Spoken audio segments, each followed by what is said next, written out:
नमस्कार मित्रों। आज मेरी और आपकी बातचीत मैथिली शरण गुप्त पर होनी है और मैथिली शरण गुप्त पर भी खास दृष्टिकोण से होनी है। मैथिली शरण गुप्त जी के काव्य में व्यक्त नारी चेतना और उनके काव्य में व्यक्त किसान चेतना पर मेरा संवाद आज आपसे हो रहा है। पिछले कुछ संवाद आपको ध्यान में होंगे। जब संवाद की शुरुआत हो तो यह जानना भी जरूरी है कि जिस व्यक्ति के साथ हम लोग जुड़ रहे हैं उनकी पृष्ठभूमि क्या है। आपको ज्ञात है कि मैथिली शरण गुप्त का जन्म वर्तमान उत्तर प्रदेश के झांसी जिले के चिरगांव में हुआ था।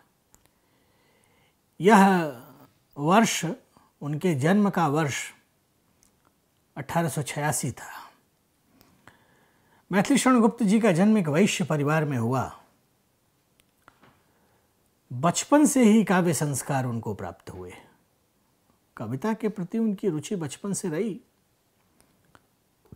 उनकी प्रारंभिक कविताएं कलकत्ता से प्रकाशित एक पत्रिका वैश्योपकारक पत्रिका में प्रकाशित हुई। पर एक संयोग था, उनका परिचय महावीर प्रसाद द्विवेदी से हुआ और महावीर प्रसाद द्विवेदी का उल्लेख आप जानते हैं कि हिंदी कविता के भी संस्कार में और हिंदी भाषा के भी संस्कार में महावीर प्रसाद द्विवेदी का योगदान अप्रतिम है। स्वाभाविक था कि मैथिली शरण गुप्त जी को भी उन्होंने अपने संपादकत्व में प्रकाशित होने वाली पत्रिका सरस्वती में छापा। स्वयं गुप्त जी ने इसे स्वीकार किया है। कृतज्ञता एक आध्यात्मिक गुण है। गुप्त जी ने महावीर प्रसाद द्विवेदी का उल्लेख करते हुए दो पंक्तियां लिखी हैं। करते तुलसीदास भी कैसे मानस नाद, महावीर का यदि उन्हें नहीं मिलता प्रसाद। गुप्त जी की पहली रचना रही रस में भंग, पर उनकी कीर्ति को और उनके यश को जिस काव्य रचना ने चार चांद लगाए उसका नाम है भारत भारती। भारत भारती का पूरा कालखंड देश की अस्मिता का कालखंड है, अस्मिता पहचान का कालखंड है। उनका काव्य फलक गुप्त जी का बड़ा विस्तृत है। 50 वर्षों की अवधि में फैला हुआ काव्य फलक है। मैं जब ऐसा कह रहा हूं तो बता भी रहा हूं, संकेत भी कर रहा हूं आपको कि उनके काव्य फलक में आपको विषयों की भी विविधता मिलेगी और काव्य रूपों की भी विविधता मिलेगी। उनके यहाँ इतिवृत्तात्मक और भाव प्रधान दोनों ही दृष्टि से काव्य रचनाएं आपको मिलेंगी। शैली की दृष्टि से गीत काव्य, खंड काव्य, महाकाव्य और मुक्तक काव्य गुप्त जी के रचनात्मकता के उपादान बनते हुए दिखाई देते हैं। प्रबंधकार के रूप में गुप्त जी अपेक्षाकृत अधिक प्रसिद्ध हुए। भारत भारती उनकी प्रबंधात्मकता की और उनके कीर्ति का कारण बनी। मैं पुनः आपसे निवेदन कर रहा हूँ। साकेत गोस्वामी तुलसीदास के रामचरितमानस के बाद अगर मैं हिंदी क्षेत्र में कहूँ, अगर इसे अतिशयोक्ति न माना जाए, तो राम कथा का सर्वाधिक महत्वपूर्ण ग्रंथ सिद्ध होता हुआ दिखता है। यशोधरा उनकी महत्वपूर्ण रचना बनी। यशोधरा विरह और वात्सल्य दोनों का मनोवैज्ञानिक चित्र उपस्थित करती हुई रचनाएं हैं। इन दोनों रचनाओं में साकेती और यशोधरा में भारतीय परंपरा के दो स्त्री पात्रों उर्मिला और यशोधरा का चरित्रांकन है। मेरी बातचीत का पहला अंश मैथिली शरण गुप्त के काव्य में नारी चेतना पर केंद्रित है। ये दोनों ही रचनाएं कवि की संवेदनशीलता को, नारी विषयक संवेदनशीलता को उद्घाटित करती हैं। खंड काव्यों में पंचवटी, अनघ, जयद्रथ वध आदि उल्लेखनीय हैं। अनुदित रचनाओं में विरह भृजंगना, मेघनाथ वध, पलासी का युद्ध, स्वप्न वासोदत्तम, उमर खयाम की रुबाइयाँ जैसी कई रचनाएं हैं। गुप्त जी का रचनात्मक जीवन वैविध्यपूर्ण है। वैविध्यपूर्ण होना काव्य रूपों के भी स्तर पर है और काव्य तत्व के भी स्तर पर है। गुप्त जी अपनी रचनाओं के माध्यम से एक इतिहास रचना करते हुए भी दिखते हैं। जैसे अभिमन्यु का चित्रण है तो उर्मिला और यशोधरा का भी चित्रण है। और इन सारे चित्रण में गुप्त जी के यहाँ एक आस्तिकता का भाव चलता रहता है। ईश्वर है और उसकी अनंत शक्ति है। ईश्वर पाप और पुण्य को देखने वाला है। भरोसा रखिए, ईश्वर न्याय करता है। यह भाव गुप्त जी के पूरे चिंतन में और पूरी रचनात्मकता में आपको देखने को मिलेगा। यह संयोग ही है कि उनकी प्रायः सभी रचनाएं मंगलाचरण से शुरू होती हैं। एक आस्तिक मन है। तर्क और बौद्धिकता कथा तत्व में हों, पर जिस निर्मल और भावमयी भक्ति के साथ वो अपनी काव्य रचना को शुरू करते हैं, वह सिद्ध करता है कि यह एक वैष्णव आस्तिक मन है। यह मन जन कल्याणकारिता से बना हुआ मन है। यह मन आपको मैथिली शरण गुप्त के नारी चित्रण में देखने को मिलेगा। वो 19वीं शताब्दी के साथ साथ 20वीं शताब्दी के पूर्वार्ध की नारी की सामाजिक स्थिति को स्पष्ट करते हुए जो संदर्भ लेते हैं वो भारतीय प्राचीन सांस्कृतिक चेतना का संदर्भ है। वर्तमान युग की पीड़िता नारी के प्रति उनके मन में एक अजस्र सहानुभूति है और उनकी व्यथा का निराकरण करने हेतु वे नारी के समग्र जीवन को उपयुक्त आदर्श के साथ उपस्थित करते हैं। नारी के प्रति उनकी इस व्यापक सद्भावना का परिचय हमें उनके द्वारा चित्रित उर्मिला, यशोधरा, शकुंतला आदि पात्रों में भली प्रकार हो जाता है। यशोधरा में उन्होंने नारी जीवन को जिस सरल और संक्षिप्त रूप में उपस्थित किया है वह निश्चित है सराहनीय है। हम लोग सभी उनकी इस पंक्ति को सुनते हुए बड़े हुए, अबला जीवन हाय तुम्हारी यही कहानी, आंचल में है दूध और आंखों में पानी। यह एक निर्बल होने के, स्त्री के निर्बल होने के संदर्भ को व्याख्यायित करता हुआ पद है, कविता है, काव्य पंक्ति है। पर यह निर्बल होने की कामना नहीं है। शक्तिहीन होना अभिशाप है, इसकी तरफ संकेत है। ताकत, शक्ति की साधना, वो न केवल वो पुरुषों के लिए अपितु इन पंक्तियों के माध्यम से अबला से सबला बनने का तर्क भी उपस्थित करते हुए दिखते हैं।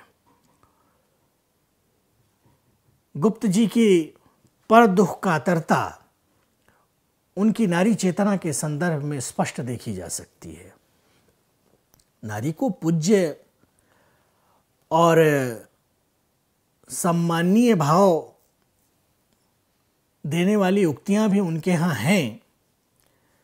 नारी के प्रति अत्याचार को उद्घाटित करने के उद्देश्य से या उसकी नारी की दुर्बल अवस्था को उद्घाटित करने के उद्देश्य से उन्होंने एक पौराणिक संदर्भ और ऐतिहासिक संदर्भ अवश्य लिया है अपने काव्य में। पुरुष समाज में पूज्य, दया, दाक्षिण्य, करुणा और सम्मान पर हक स्त्री का भी उतना ही है, यह स्पष्ट करते हुए उनकी काव्य रचनाएं हैं। साकेत की रचना उर्मिला के प्रति एक संवेदनशीलता की रचना है। वह उर्मिला के साथ खड़े हुए। तिलोत्तमा, शकुंतला, यशोधरा, विष्णुप्रिया, रत्नावली, वह सभी नारी पात्रों के प्रति उनके पक्ष में खड़े होकर बोलते दिखाई देते हैं। न केवल मातृशक्ति अपितु मातृभाषा और मातृभूमि, उनकी आराधना का त्रिकोण मातृशक्ति, मातृभाषा और मातृभूमि से पूरा होता है। गुप्त जी की एक रचना है रत्नावली। मैं आपको एक बात बताऊं, गुप्त जी का मन त्यागमयी नारियों के चित्रण में ज्यादा रमता है।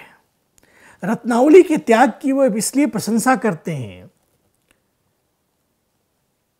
कि उनसे हिंदी जगत को तुलसीदास मिले। बुद्ध के बुद्धत्व, महावीर के महावीरत्व और लक्ष्मण के लक्ष्मणत्व के पीछे पीछे यशोधरा, विष्णुप्रिया और उर्मिला खड़े हैं। इन स्त्रियों को आधार स्तंभ के रूप में स्थापित करना गुप्त जी की रचनात्मकता में देखा जा सकता है। गुप्त जी के काव्य में यशोधरा और साकेत ऐसी रचनाएं हैं जहां नारी जीवन का एक आदर्श चरित्र आपको देखने को मिलेगा। उर्मिला में आप आंसू बहाकर जीवन जीने से सब कुछ संभव नहीं होता, यह तर्क बनते हुए दिखता है। उर्मिला के प्रति उनका लगाव पूरी पुस्तक में देखते हैं। नवम सर्ग में उर्मिला का रूप एक सामान्य विरहिणी नारी का है। उर्मिला को दुख है कि उनके पति उसे 14 वर्षों के लिए छोड़कर वन चले गए हैं, पर उस विरह में वो जल भी रही है जैसे, और स्वयं गुप्त जी की पंक्ति है कि उस विरह में ऐसे जल नहीं है जैसे स्वयं आरती बनी हुई हो। मानस मंदिर में सती पति की प्रतिमा थाप, जलती सी उस विरह में बनी आरती आप। विरहणी है, दुख है, पर आदर्श की उपेक्षा नहीं है। एक आदर्श जो उत्तरदायित्व से बनता हुआ आदर्श है। स्वामित्व सहित सीता ने नंदन माना सघन गहन कानन भी, वन उर्मिला वधु ने किया उन्हीं के हितार्थ निज उपवन भी। उर्मिला की इच्छा है कि उनके पति अबाध रूप से अपनी साधना में लगे रहें। मेरी चिंता छोड़ो, मगन रहो नाथ आत्मचिंतन में, बैठी हूँ मैं फिर भी अपने इस नृप निकेतन में। वेदना व्यक्ति को भावुक और सहृदय बना देती है, पर यह भावुकता गुप्त जी को जीवन से मुक्त नहीं करती है। अपनी करुणा के वशीभूत होकर उर्मिला सरस घटा के साथ बरसना चाहती हैं।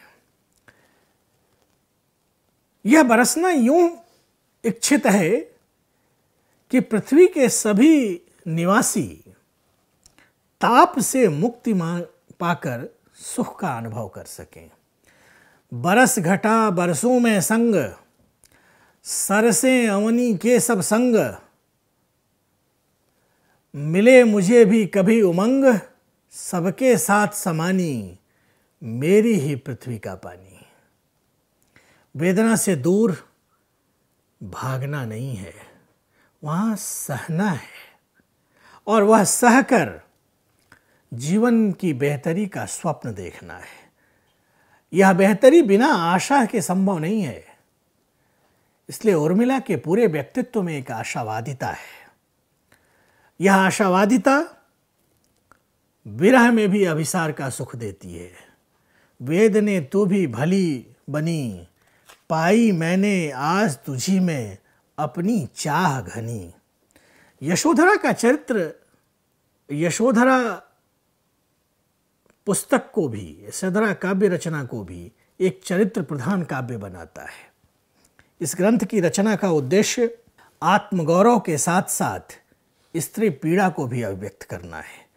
नारित्व के किसी भी अंश को हीन ठहराना मैथिली शरण गुप्त का उद्देश्य नहीं रहा है। वह भारतीय पत्नी है, वह अर्धांगिनी है, और उसकी चिंता है कि उसमें मेरा भी कुछ होगा जो कुछ तुम पाओगे। सब मिलाकर यशोधरा एक आत्मसम्मान संपन्न नारी है। गौतम बुद्ध के चले जाने पर उनके पूर्व राग को स्मरण करती हुई वो कहती है, प्रियतम तुम श्रुतिपथ से आए, तुम्हें हृदय में रखकर मैंने अधर कपाट लगाए। यशोधरा की विशेषता है कि वह अपने पति से जितना अनुराग रखती हैं, मान भी रखती हैं। प्रेम स्वाभिमान से हीन नहीं होता है। वह मीरा की भांति अपने पति परमेश्वर की उपासिका हैं, पर मानिनी है, और स्वयं गौतम बुद्ध को इस मानिनी के द्वार पर आना पड़ता है। मानिनी मान तजो, लो अब तो रही तुम्हारी बात। गुप्त जी की यशोधरा और उनकी साकेत की नायिकाएं न तो विरह में एकांतिक हैं और न ही संयोग की याद में एकांतिक हैं। शुक्ल जी फिर याद आ रहे हैं। शुक्ल जी यानी आचार्य रामचंद्र शुक्ल। शुक्ल जी को याद करते हुए उन्हीं के शब्दों में कि वे सांपिन भई सेजिया और बैरिन भई रतिया तक सीमित नहीं हैं। इसका विस्तार एक और महल की चार दीवारी को लांघ कर प्रसाद से संलग्न उपवन तक है, और दूसरी ओर गृहस्थ जीवन में कर्तव्य पालन और नगर के कल्याण मंगल की चिंता तक भी है। यह सर्वधर्म समन्वय में भी कई बार अभिव्यक्त होता हुआ दिखता है, और यह सर्वधर्म समन्वय मैथिली शरण गुप्त के यहाँ उर्मिला, यशोधरा, जैनी, हिडम्बा, कैकई, मंथरा आदि भारतीय सांस्कृतिक बोध की स्त्रियों को परंपरागत दृष्टि से चित्रित न करके एक पुनर्जागरणपूर्ण, नवजागरणपूर्ण और नारी नरसम हो ही वाले भावबोध से चित्रित करने का भाव है। ऊंचा उठाने का भाव तो है, पर किसी को झुकाने का भाव नहीं है। एक नहीं दो दो मात्राएं, नर से बढ़कर नारी का भाव स्त्री और पुरुष कि बराबरी का भाव है, पुरुष को नीचा दिखाने का भाव नहीं है। इसी परंपरा में मैं आज फिर गुप्त जी के किसानी जीवन पर आपसे बात करूंगा। देखिए, अगर कोई कवि इतने दिनों बाद हमें याद आता है तो उनकी कविता के कई अर्थ और संदर्भ होंगे। शायद महान होने की शर्त भी यही है कि आप कविता को और रचना को कई संदर्भों में पढ़ सके। एक संदर्भ उनकी नारी चेतना का है, दूसरा संदर्भ उनकी किसानी चेतना का है। गुप्त जी भारत को और भारत बोध को भारत के ग्राम्य बोध से अलग करके देखने वाले कवि नहीं हैं। उन्हें ग्रामीण जीवन से बहुत प्यार था। देखिए, जब आप आसपास के जीवन से प्यार नहीं करेंगे तो देश को प्यार नहीं कर सकते। ग्रामीणों की हीन दशा को लेकर वे चिंतित भी थे। अनघ और किसान जैसी कृतियों में उन्होंने ग्रामीण जीवन का सजीव अंकन किया है। किसानों को लेकर उनकी रचना है किसान, जो 1915 में प्रकाशित होती है। यह किसानों की बदहाली की करुण गाथा है। किसान महाजन, पुलिस और जमींदार के बीच कैसे नष्ट हुआ जा रहा है, इसका वर्णन उनके यहाँ देखा जा सकता है। यह खंड काव्य है। कवि ने यानी मैथिली शरण गुप्त जी ने सर्गों में विभाजित करके आत्मकथात्मक शीर्षकों के साथ किसानों के जीवन का चित्रण किया है। बड़े रोचक शीर्षक हैं। प्रार्थना, बाल्य और विवाह, गार्हस्थ्य, देश त्याग और फीजी और अनंत शीर्षक। इन शीर्षकों में किसानी जीवन के चित्र देखने को मिलते हैं। भारत भारती में भी, भारत भारती ने तो हिंदी जनता का काव्य संस्कार किया। एक शिकायत जो बराबर रहती है हिंदी के साथ कि हिंदी कविता और हिंदी जनता के बीच संवादहीनता है, वह भारत भारती को देखकर वह शिकायत दूर हो जाती है।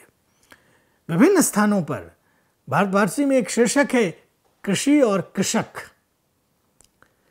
इस शीर्षक के अंतर्गत भी उन्होंने किसानी जीवन के समस्याओं का चित्रण किया है। कृषि कर्म की श्रेष्ठता का भाव उनमें है, पर महाजनी सभ्यता में ऋण के बोझ से दबे किसान की पीड़ा उन्हें परेशान करती है। हो जाए अच्छी फसल पर लाभ कृषकों को कहाँ, खाते खवाई बीच ऋण से हैं रंगे रखे यहाँ, आता महाजन के यहाँ वह अन्न सारा अंत में, अधपेट रहकर फिर उन्हें है कांपना हेमंत में। गुप्त जी की चिंता कटाई बुआई निराई गुड़ाई में लगे किसान को पारिश्रमिक न मिल पाने की भी है। वे खुद लिखते हैं, जब अन्य देशों के कृषक संपत्ति में भरपूर हैं, लाते कि जिनसे 8 रुपया रोज के मजदूर हैं, तब 4 पैसे रोज ही यहाँ कर्षकों को मिल कहो, कैसे चले संसार उनका किस तरह निर्वाह हो। गुप्त जी का राग है किसानों के प्रति, और यह राग उन्हें उनसे प्रेम करने के साथ साथ उनकी अवस्था में बदलाव के लिए भी प्रेरित करता है। उन कृषक बंधुओं की दशा पर नित्य रोती है दया, हिमताप वृष्टि सहिष्णु जिनका रंग काला पड़ गया, नारी सुलभ सुकुमारता उनमें नहीं है नाम को, वे कर्कशांगी क्यों न हो देखो न उनके काम को। यह कृषक स्त्रियों का चित्रण है। भरपेट भोजन न मिल पाना, किसानी करके भी काम करके भी जीवन में जीवन का सुचारू रूप से संचालन न हो पाना गुप्त जी को परेशान करता है। भरपेट भोजन ही चरम सुख में वे किंचन मानते, पर साथ ही दुर्भाग्यवश दुर्लभ उसे हैं जानते। दिन दुख के भर रहे करते हुए संतोष वे, लाचार हैं निज भाग्य को ही दे रहे हैं वे दोष वे। कृषक जीवन की चर्चा, पशुपालन का चित्रण किए बिना अधूरी है। भारत के जीवन को अगर समझना हो तो आप दो चीज़ों के बिना नहीं समझ सकते। एक तो गृहस्थी और दूसरे कृषक बोध। इसकी आत्यंतिक व्याख्याओं में आप न भी जाएं तो भारतीय जीवन में बड़े काव्य चित्र किसानी चित्र हैं, और ये गुप्त जी के यहाँ भी आप देख सकते हैं। गुप्त जी अपने पूरे चिंतन में कई बार अपने भारतीय किसानी प्रेम के कारण यूरोप से नाराज भी होते हैं। यूरोप में कल के हलों से काम होता है सभी, जुत क्यों न जाती हो अख में ऊंट की हल से मही। गोवंश पर ही किंतु यह देश अवलंबित है सदा, पर दीन भारत हाय तेरे भाग्य में है क्या बदा। यह हाय तेरे भाग्य में है क्या बदा भारत को लेकर उनका संबोधन नारी केंद्रित भी है और किसान जीवन का केंद्रित भी है। देखिए, जब आप इस देश को प्यार करते हैं तो सिर्फ इस देश के सुख को प्यार नहीं करते, इस देश के दुख के प्रसंगों को भी, समस्या के प्रसंगों को भी आप प्यार करते हैं। प्यार एक सर्वांगीण अवधारणा है, और देश प्रेम देश के निवासियों से मुक्त प्रेम नहीं है।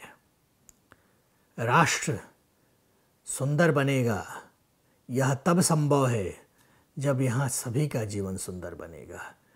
आप यह मैथिली शरण गुप्त की कविता से समझ सकते हैं। मैथिली शरण गुप्त भारतीय सांस्कृतिक बोध के चरित्रों के माध्यम से जहाँ नायकत्व की एक नई परिकल्पना रखते हैं, वहाँ यह भाव भी देते हैं कि भारत भूमि भारत के लोगों से बनी है, और ये लोग भारत को सुंदर बनाएंगे। ईश्वरत्व का कोई संदर्भ जीवन के व्यावहारिकता से मुक्त संदर्भ नहीं है। यही तो भारतीय होना है। नायकत्व जीवन में बनता है, जीवन से मुक्त होकर नहीं बनता है। यह मैथिली शरण गुप्त के यहाँ आप समझ सकते हैं। आपका धन्यवाद, बहुत बहुत धन्यवाद, आभार।